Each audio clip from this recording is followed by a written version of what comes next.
కేంద్రం మీరు ముఖ్యమంత్రి అయిన తర్వాత ఇవాళ దాకా దాదాపు 17,000 కోట్లు ఇచ్చింది.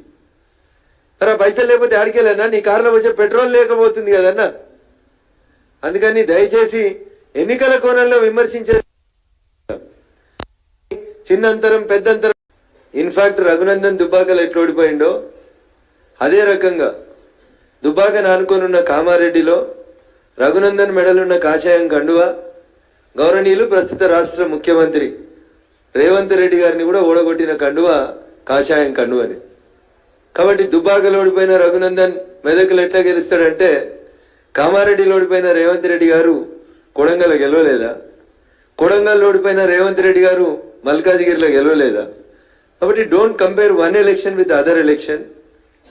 దయచేసి నా విజ్ఞప్తి ఏంటంటే, వ్యక్తిగత దూషణలకి పోవడం అనేది సమంజసం కాదు. మీరు అందరి మీద దాడి చేసినట్టు రఘునందన్ మీద దాడి చేస్తా అంటే అస్సలు సాగదు. ఎందుకంటే రఘునందన్ మీకంటే 2 ఆకులు ఎక్కువ చదివిండు, మీకంటే 2 ఆకులు మంచిగా మాట్లాడగలుగుతాడు, మీకు నచ్చిన భాషలో మాట్లాడగలుగుతాడు. తెలుగు, హిందీ, ఇంగ్లీష్, సంస్కృతం దేంట్లో అయినా మీకు నచ్చిన రీతి లోపల ఈటుగా జవాబ్ పత్తరిసే దేయంగా ఉద్యమం చేసి వచ్చినాడు రఘునందన్. ముఖ్యమంత్రి గారు మీరు మాట్లాడిన అబద్ధాలు, ఇక్రిసాట్ ఇందిరమ్మ తెచ్చింది.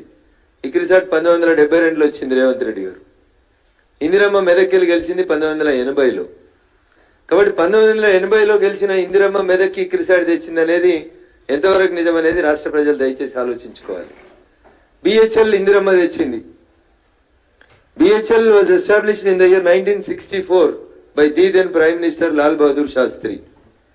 బిహెచ్ఎల్ 1964లో లాల్ బహదూర్ శాస్త్రి గారు ఈ దేశ ప్రధానమంత్రిగా ఉన్నప్పుడు స్థాపించబడినటువంటి సంస్థ.